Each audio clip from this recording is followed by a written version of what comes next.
Shalom, selamat bertemu dalam program Gospel Talk. Tuhan Yesus memberkati. Kita bersyukur kembali kita dapat bertemu dalam program Gospel Talk pada saat ini. Dan sebelum lebih lanjut dalam memasuki program Gospel Talk ini, mari kita berdoa. Bapa di dalam surga, terpujilah Engkau, Allah yang kekal, Allah yang tidak pernah berubah dari dulu dan sampai sekarang dan selama-lamanya. Kami berdoa, Tuhan kiranya memberkati program Gospel Talk ini, supaya nama Tuhan senantiasa dipuji dan dipermuliakan. Inilah doa kami Bapa, di dalam nama Tuhan kami Yesus Kristus kami berdoa. Amin. Bapak, Ibu, dan semua saudara yang saya kasihi, tema besar kita pada saat ini masih tetap, yakni mendesaknya mengembalikan teologi dalam kehidupan bergereja pada masa kini. Dan minggu lalu kita sudah membahas subtema kedua tentang syarat berteologia yang benar, yakni berteologia haruslah berpusat pada Allah. Baik Bapak, Ibu, dan Saudara, kita segera menjumpai Bapak Pendeta Christian Johan Lasut untuk berdiskusi dalam program Gospel Talk ini. Shalom Pak. Shalom, shalom Bapak Ibu Saudara sekalian. Ya, apa pokok pembahasan kita pada saat ini? Iya, baik, terima kasih. Dalam 2 minggu ini ya, kita sudah membahas 2 syarat berteologia yang benar ya. Bapak Ibu, saya harap masih mengingatnya. Jadi syarat pertama, harus terlebih dahulu sudah diselamatkan dan dilahirkan baru ya. Mengapa saya memakai istilah sudah diselamatkan melalui kehidupan baru? Karena karya penyelesaian dosa dan upah dosa manusia, kita tahu manusia berdosa dan upah dosa maut, padahal Allah itu maha benar, tidak ada satu titik dosa dalam dirinya ya. Dan Allah itu maha adil. Kalau dia katakan upah dosa maut, maka harus dibayar upah dosa maut total sampai berpuncak pada kengerian neraka. Di dalam Kejadian 2 ayat 17 sudah ditegaskan, kalau kamu makan buah ini kamu akan mati ya. Jadi tapi kita bersyukur Allah yang maha benar, Allah yang maha adil adalah Allah yang maha kasih ya. Karena kasihnya, Yohanes 3 ayat 16, dia mengaruniakan anak tunggalnya. Untuk apa? Untuk menyelesaikan dosa dan upah dosa saudara dan saya. Dan itu sudah dikerjakannya 2000 tahun yang lalu. Yohanes 3 ayat 16 berkata, supaya setiap orang yang percaya kepadanya bisa tidak binasa ya, melainkan memperoleh hidup yang kekal. Jadi ada syaratnya, percaya Yesus ya, seperti itu. Yesus sudah datang 2000 tahun yang lalu menyelesaikan dosa dan upah dosa saudara dan saya ya, seperti itu. Tetapi bagaimana itu menjadi milik kita, harus percaya. Tetapi bagaimana kita bisa percaya Yesus ya, kita mati secara rohani, kita tidak punya kemampuan sama sekali untuk percaya ya. Bahkan kalau kita mengandalkan kemampuan kita yang tidak mungkin, itu dalam Yeremia kita sudah bahas juga, terkutuklah kita. Nah, oleh sebab itu harus melalui kelahiran baru, dihidupkan secara baru ya, dimampukan sehingga kita mampu percaya Yesus, sehingga Itu sebabnya dikatakan syarat pertama berteologia harus terlebih dahulu ya sudah diselamatkan melalui kelahiran baru atau kelahiran kembali. Ya, sangat menyedihkan memang tema lahir baru, lahir kembali ini sudah jarang kedengaran di mimbar-mimbar gereja, ya. Sudah jarang, bukan berarti tidak ada. Nah, tema kedua atau subtema kedua yang kita sudah belajar itu minggu lalu, syarat kedua harus berteologi, yaitu haruslah berpusatkan Allah, ya. Karena Allah Tritunggal lah yang berkarya, karena segala sesuatu dari Dia, oleh Dia, kepada Dia. Seperti itu. Semuanya merupakan karya Allah. Sehingga ya, bukan saja kita memenuhi syarat pertama diselamatkan dan dilahirkan baru, tapi juga harus bergantung pada Allah, harus berpusat pada Allah, ya, karena tanpa pertolongan Allah, ya, Allah sebagai subjek pelaku, Allah sebagai objek, ya, teologia, firman-Nya itu Alkitab, Allah juga sebagai tujuan berteologia untuk kemuliaannya, Allah juga sebagai dasar berteologia. Karena dasar berteologia itu adalah iman, dan iman itu dari Allah, maka dasar berteologia pun adalah Allah. Sehingga syarat kedua yang kita belajar minggu lalu harus berpusatkan Allah. Nah, tadi pertanyaannya, syarat yang ketiga untuk kita dapat berteologia, ya, haruslah, ini syarat yang ketiga, haruslah berpusatkan Yesus Kristus. Haruslah berpusatkan Yesus Kristus. Jadi syarat kedua, berteologia haruslah berpusatkan Yesus Kristus, ya. Demikian saya menjelaskan supaya kita tidak kehilangan kesinambungan dari syarat pertama, syarat kedua, dan sekarang syarat yang ketiga. Demikian, ya. Ya, Bapak, Ibu, dan Saudara sekalian, dijelaskan tadi bahwa tema kita saat ini adalah syarat berteologia yang ketiga, yakni berteologia haruslah berpusatkan Yesus Kristus. Nah, pertanyaannya, apa yang dimaksud bahwa berteologia itu harus berpusatkan Yesus Kristus? Iya, terima kasih, ya.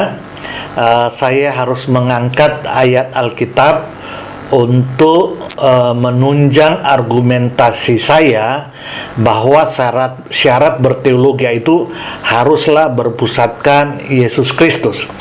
Di dalam 1 Yohanes 5 ayat 20, Bapak Ibu bisa membukanya dalam Alkitab masing-masing.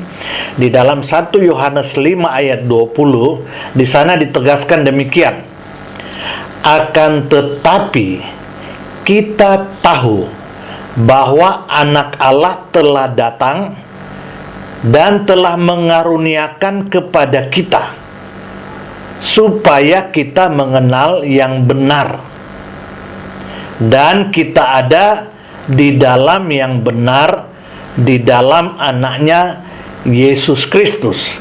Dia adalah Allah yang benar dan hidup yang kekal. Jadi di ayat ini Bapak Ibu perhatikan, ya. Pertama kita temukan di ayat ini tentang tujuan kedatangan Yesus. Itu dikatakan, akan tetapi kita tahu bahwa Anak Allah telah datang dan telah mengaruniakan pengertian kepada kita supaya kita mengenal yang benar. Ya, kita tahu rumusan berteologi yang kita sudah buat, ya. Adalah, ya, teologi adalah pemahaman dan pemikiran tentang Allah dan kehendaknya. Nah, ayat ini menegaskan bahwa yang mengaruniakan pengertian supaya kita mengenal yang benar itu melalui Yesus, dan itu tujuan kedatangan Dia, kedatangan Tuhan Yesus ke dalam dunia, ya. Jadi dan yang berikut kita perhatikan di ayat ini, berarti ya tujuan kedatangan Yesus adalah untuk memberikan pengertian supaya kita mengenal yang benar. Berarti yang kedua kita juga dapat simpulkan bahwa teologia itu merupakan karunia, anugerah. Artinya ya kita tidak mampu berteologia, memiliki pemahaman pemikiran yang benar tentang Allah dan kehendaknya. Kita tidak punya kemampuan. Nah, Tuhan Yesus datang mengaruniakan pengenalan akan yang benar. Ya, artinya berteologi itu anugerah. Itu pemberian dari Tuhan Yesus. Jadi harus berpusatkan Yesus. Yang berikutnya, yang ketiga, dari ayat ini dikatakan demikian, ya. Dan kita ada di dalam yang benar. Nah, di dalam yang benar itu di dalam anaknya Yesus Kristus. Dikatakan dia adalah Allah yang benar dan hidup yang kekal. Jadi Tuhan Yesus bukan saja mengaruniakan pengenalan kepada kita akan yang benar, tetapi sekaligus dia membawa kita berada dalam yang benar, yaitu dirinya sendiri, Yesus. Ya, mengapa dia adalah yang benar? Karena dia dikatakan ayat ini adalah Allah itu sendiri. Seperti itu. Ya, jadi itu pengertian dari ayat ini. Ya, saya ulangi, yang pertama kita bertemu. Tujuan kedatangan Yesus adalah untuk mengaruniakan kita pengenalan akan yang benar, ya. Yang kedua, berarti pengenalan akan yang benar itu adalah karunia, itu adalah anugerah. Karena dikatakan dia datang untuk mengaruniakan.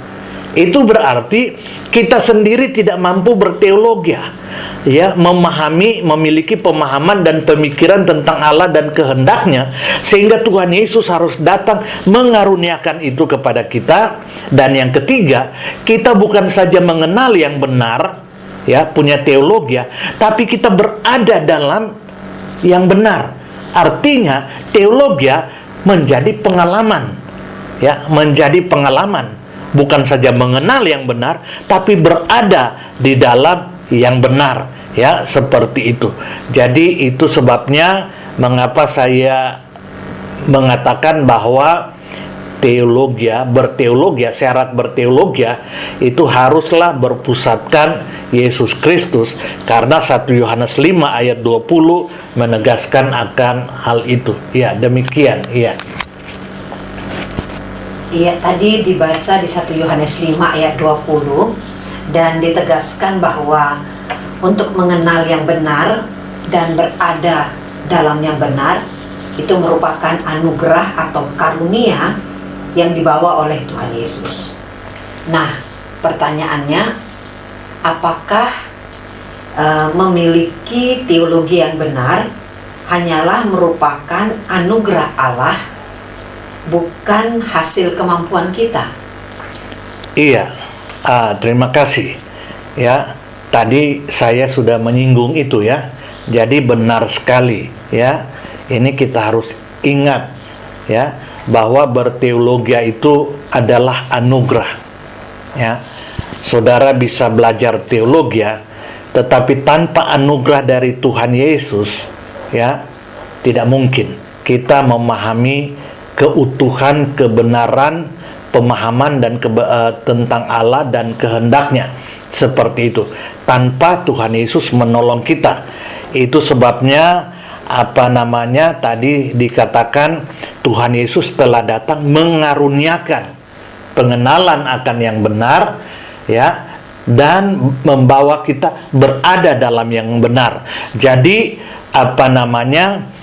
mengenal yang benar, berada dalam yang benar itu di dalam Yesus, dan itu hanya dikaruniakan oleh Tuhan Yesus, ya.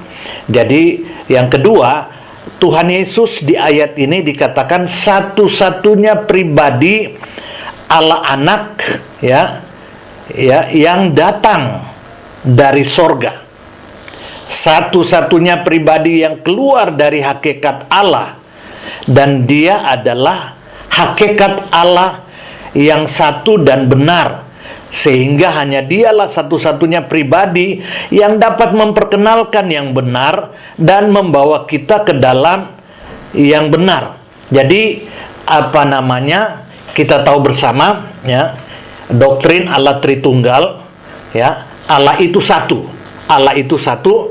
ya, tapi memiliki 3 pribadi: pribadi Bapa, pribadi Anak, dan pribadi Roh Kudus, ya. Tetapi hanya satu Allah, ya. Mengapa hanya satu Allah? Karena Allah adalah Roh yang satu, sehingga kalau Roh itu tidak mungkin terpisah-pisah, Kalau manusia, ya, semua manusia di dunia hakikatnya sama, manusia. Tapi karena manusia itu materi, maka ada sekian banyak manusia. Tetapi Allah adalah Roh, sehingga hanya ada satu Allah, tetapi punya 3 pribadi: Bapa, Anak, Roh Kudus.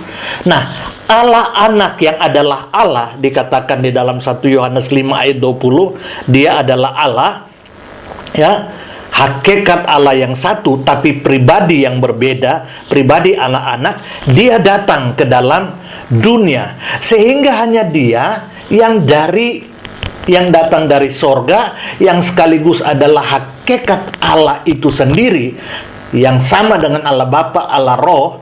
Maka hanya dia yang dapat mengaruniakan pengenalan akan Allah yang benar, ya, karena dia dari sana. Dia bukan saja dari sorga, dari keberadaan Allah, tetapi dia adalah Allah itu sendiri yang datang ke dalam dunia. Itu sebabnya Yohanes 3 ayat 13 di sana dikatakan, tidak ada seorang pun yang telah naik ke sorga selain daripada dia yang telah turun dari sorga, yaitu Anak Manusia. Jadi saudara, ayat ini juga nyerempet kepada pengajaran yang lain, ya. Kalau ada yang bilang dia bolak-balik naik ke sorga, maaf, ya.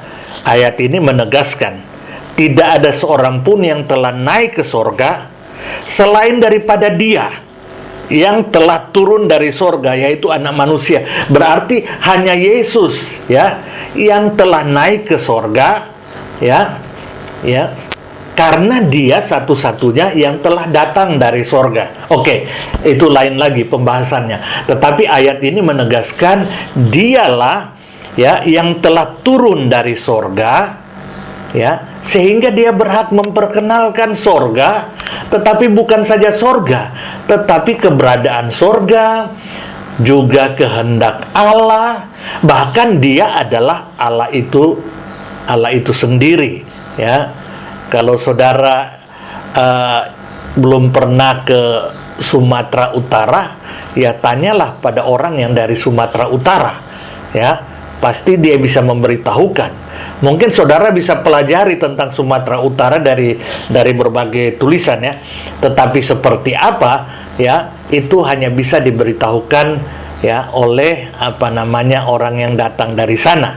Nah, Tuhan Yesus, ya, itu adalah pribadi kedua dari Allah, sehakikat dengan Allah yang satu itu. Nah, dia telah datang berinkarnasi menjadi manusia, ya, untuk mengaruniakan pengenalan akan yang benar, bahkan sekaligus berada dalam yang benar, sehingga hanya dia satu-satunya yang bisa, ya, mengaruniakan itu kepada kita. Jadi itu semata-mata anugerah, ya, dan itu hanya dianugerahkan satu-satunya oleh Tuhan Yesus. Demikian, ya. Ya, di dalam 1 Yohanes 5 ayat 20 tadi ditegaskan bahwa Tuhan Yesus mengaruniakan kepada kita pengenalan akan yang benar dan sekaligus berada dalam yang benar. Nah, apa maksudnya ini, Pak? Iya, terima kasih. Ya, benar sekali, ya.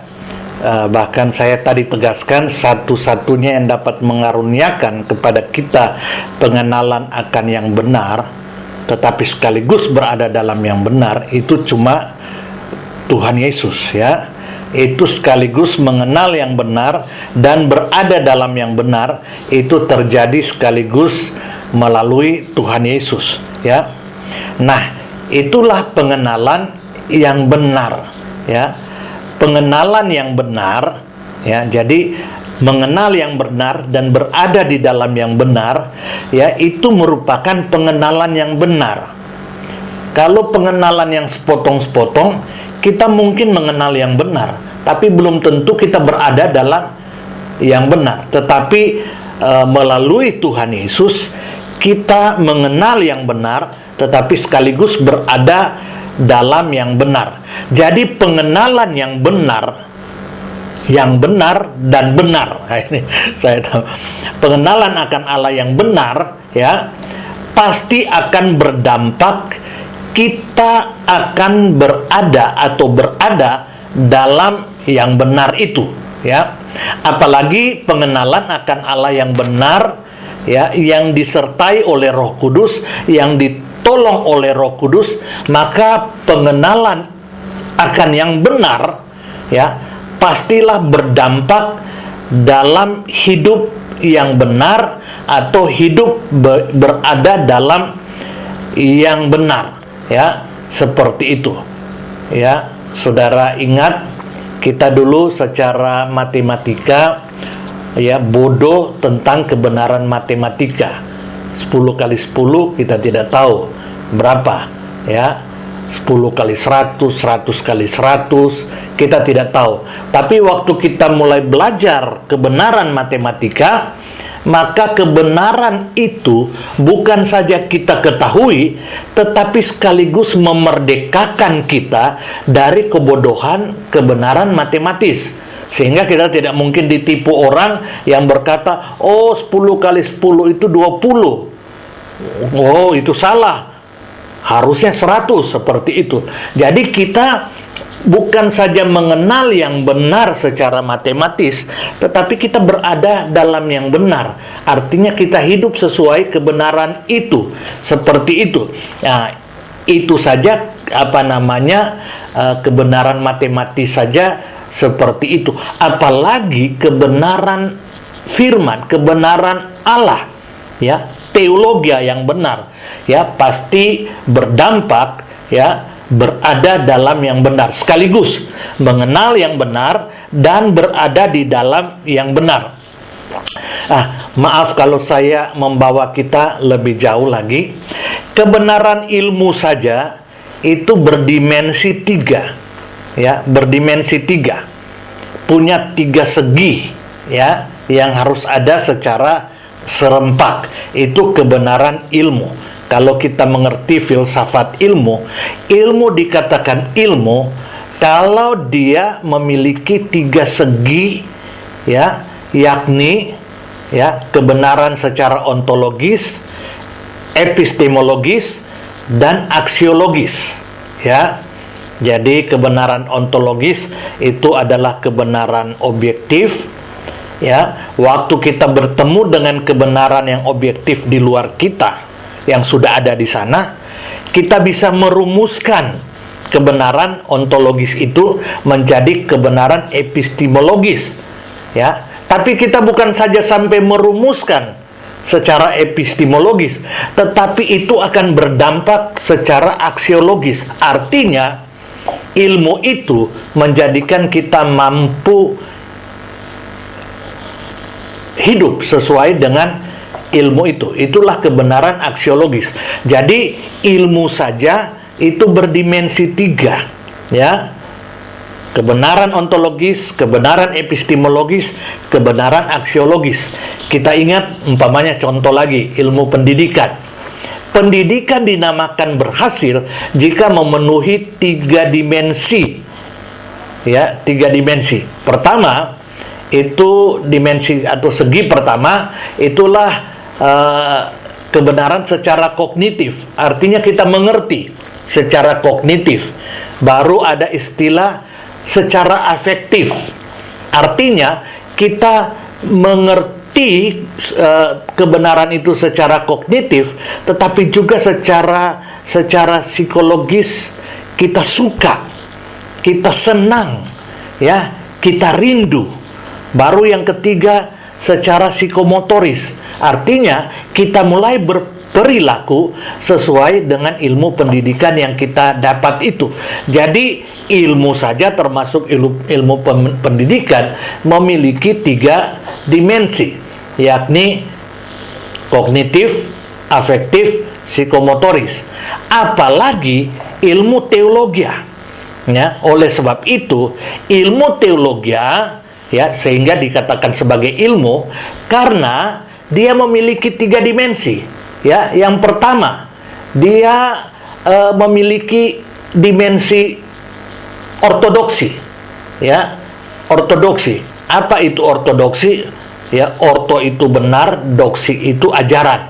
Ya, jadi dia memiliki dimensi ortodoksi, artinya memiliki ajaran yang benar, ya, memiliki ajaran yang benar, ya, sesuai dengan objek teologi, itulah keutuhan Alkitab, ya. Jadi dirumuskan dari Alkitab sehingga teologi ini menjadi ortodoksi, menjadi ajaran yang benar sesuai dengan keutuhan Alkitab.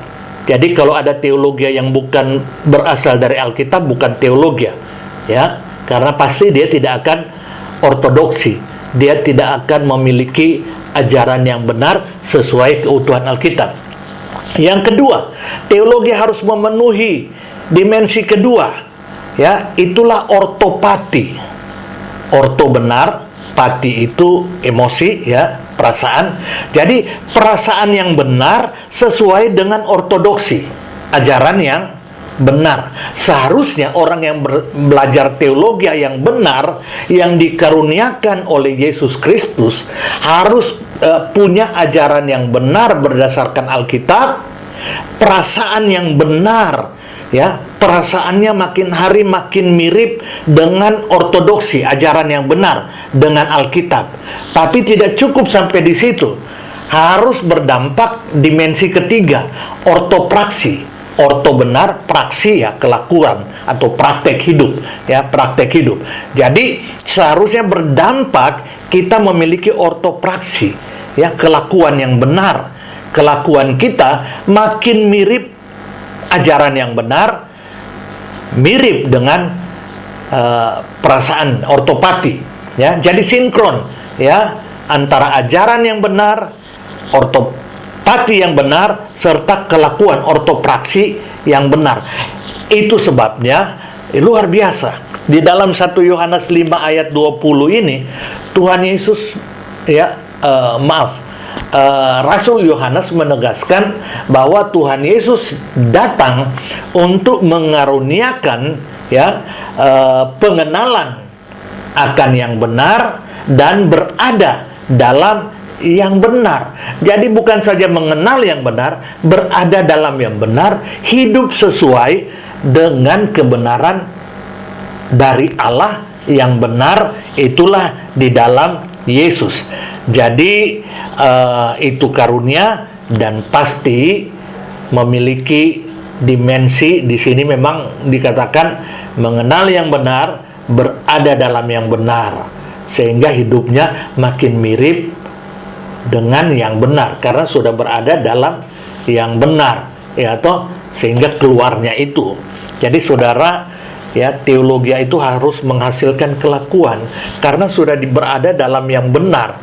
Tanda kita berada dalam yang benar, ya, secara ortopraksi, ya, kita punya kelakuan yang benar sesuai ortopati dan ortodoksi, ya. Apalagi, ya, kebenaran Allah itu disertai, ditolong oleh Roh Kudus. Demikian, ya. Iya, tadi kita sudah mendengarkan penjelasan dari 1 Yohanes pasal 5 ayat 20. Dan pertanyaan terakhir ini, Pak. Bisakah Bapak menjelaskan lebih mendetail apa alasan bahwa berteologi yang benar yakni mengenal yang benar dan berada di dalam yang benar, itu hanya terjadi dalam dan oleh Tuhan Yesus. Iya, baik. Terima kasih.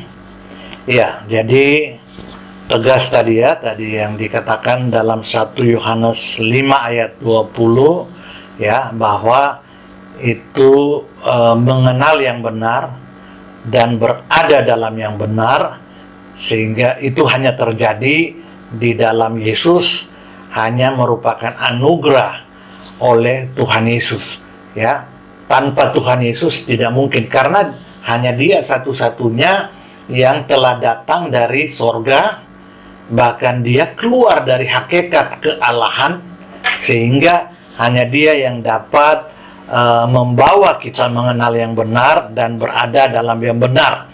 Tadi pertanyaannya, mengapa hanya Yesus ya, meminta argumentasi mengapa hanya Yesus ya, apa tidak bisa dengan cara lain, melalui yang lain seperti itu ya? Tidak bisa hanya melalui Yesus. Alasannya yang pertama ya, tadi sudah dijelaskan, hanya Yesus satu-satunya yang datang dari Allah, keluar dari Allah, dan Dia adalah sang kebenaran itu. Kita tahu bersama Yohanes 1 ayat 1, pada mulanya adalah firman, firman itu bersama-sama dengan Allah, firman itu adalah Allah. Dan ayat Yohanes 1 ayat 14 menegaskan ya, firman itu menjadi manusia. Yohanes 17 ayat 17 menegaskan bahwa firman itu adalah kebenaran ya. Firman itu adalah kebenaran. Kalau firman itu adalah kebenaran dan Yesus adalah firman yang menjadi manusia, itu berarti hanya Dia berarti bahwa Dia adalah kebenaran yang menjadi manusia. Itu sebabnya dari semua tokoh agama, hanya Tuhan Yesus yang pernah menegaskan, akulah jalan, akulah kebenaran. Seperti itu ya, karena Dia adalah kebenaran, Dia adalah Allah itu sendiri, pribadi kedua dari Allah Tritunggal yang datang menjadi manusia, sehingga hanya Dia yang dapat mengaruniakan kepada kita pengenalan akan yang benar dan berada di dalam yang benar, termasuk di dalamnya ini ya, sebagai dasar untuk berteologia ya, sehingga hanya Dialah yang dapat menolong kita berteologia yang benar, berteologia yang benar ya. Kalau berteologi abal-abal, karang-karang ya, semua orang bisa katakan dia berteologi, tapi berteologi yang benar hanya melalui Yesus, sehingga hanya Dialah yang dapat menolong kita berteologi. Yang kedua, alasan kedua ya, hanya Yesus yang dapat menyelesaikan penghalang untuk kita dapat berteologi, yakni mengenal yang benar dan berada di dalam yang benar ya, melalui penyelesaian dua masalah utama kita di hadapan Allah, masalah dosa dan masalah hukuman dosa, upah dosa ya, untuk memenuhi tuntutan kebenaran dan keadilan Allah melalui dirinya dan karya penebusannya. Jadi begini ya, Tuhan Yesus bukan saja datang dari sorga ya, mengaruniakan pengenalan yang benar dan berada dalam yang benar, tetapi Tuhan Yesus juga datang menyelesaikan dosa dan upah dosa kita yang menjadi penghalang untuk kita bersekutu dengan Allah, menjadi penghalang untuk kita mengenal yang benar, berada dalam yang benar. Nah, Tuhan Yesus datang menyelesaikan masalah yang memisahkan kita dengan Allah, sehingga kita tidak bisa mengenal Allah, apalagi berada dalam Allah. Allah Maha benar, Allah Maha adil. Ya, tidak ada satu titik dosa dalam dirinya. Kalau ada dosa, harus bayar. Tidak bisa kurang sedikit pun, upah dosa maut. Tetapi Tuhan Yesus ya, datang juga menyelesaikan masalah dosa dan upah dosa kita. Satu-satunya manusia yang tanpa dosa dan tidak bisa berdosa, ya, cuma Tuhan Yesus. Cuma Tuhan Yesus, yang lain semuanya berdosa. Tuhan Yesus yang tidak berdosa, tanpa dosa, tidak bisa berdosa sampai dia naik ke sorga. Sehingga satu-satunya yang tidak berdosa cuma Tuhan Yesus. Kalau kita berada dalam yang benar, dikatakan 1 Yohanes 5 ayat 20 berada dalam Yesus, itu berarti sama dengan kita berada dalam kebenaran. Sehingga waktu kita berada dalam Yesus, berada dalam kebenaran, kita dikatakan berada dalam yang benar, sehingga masalah dosa kita terselesaikan di dalam Yesus, sehingga Allah menerima kita, kita menjadi anak Allah, ya, berada dalam Allah, sehingga kita, ya, makin hari makin mengenal yang benar. Yang kedua, cuma Yesus, ya, yang dapat menyelesaikan upah dosa kita. Upah dosa kita maut. Jadi Allah itu maha benar dan maha adil. Ya, tadi Tuhan Yesus datang menyelesaikan dosa. Yang kedua, ya, untuk memenuhi tuntutan kebenaran Allah. Yang kedua, dia datang menyelesaikan upah dosa adalah maut, memenuhi tuntutan keadilan Allah. Itu sebabnya mengapa dia harus mati di kayu salib. Ya, karena kematian itu, maut itu, ya, ada 3 dimensi. Yang pertama mati rohani, terpisah dari Allah, sumber kerohanian, sehingga kita mati. Yang kedua mati tubuh. Yang ketiga mati kekal, neraka mengerikan. Tuhan Yesus datang menyelesaikan upah dosa yang 3 dimensi. Oleh sebab itu pada waktu di kayu salib, saudara, ya, pada jam 12 siang, Alkitab mencatat dia berteriak, Eloi, Eloi lama sabatani. Bapakku, Allahku, mengapa engkau meninggalkan aku? Ya, terpisah. Persekutuan terpisah. Walaupun Allah anak tetap bersama dengan dia, tidak terpisah, tetapi persekutuan itu hilang. Ya, sehingga dia harus berteriak, Eloi, Eloi lama sabatani. Ini mati rohani. Mati rohani. Pada saat itu, dia yang tidak berdosa, tanpa dosa dan tidak bisa berdosa, tetapi pada saat itu semua dosa kita ditaruhkan kepada dia, dan Allah Bapa tidak mungkin dapat bersekutu dengan dosa, sehingga dia ditinggalkan, mati rohani.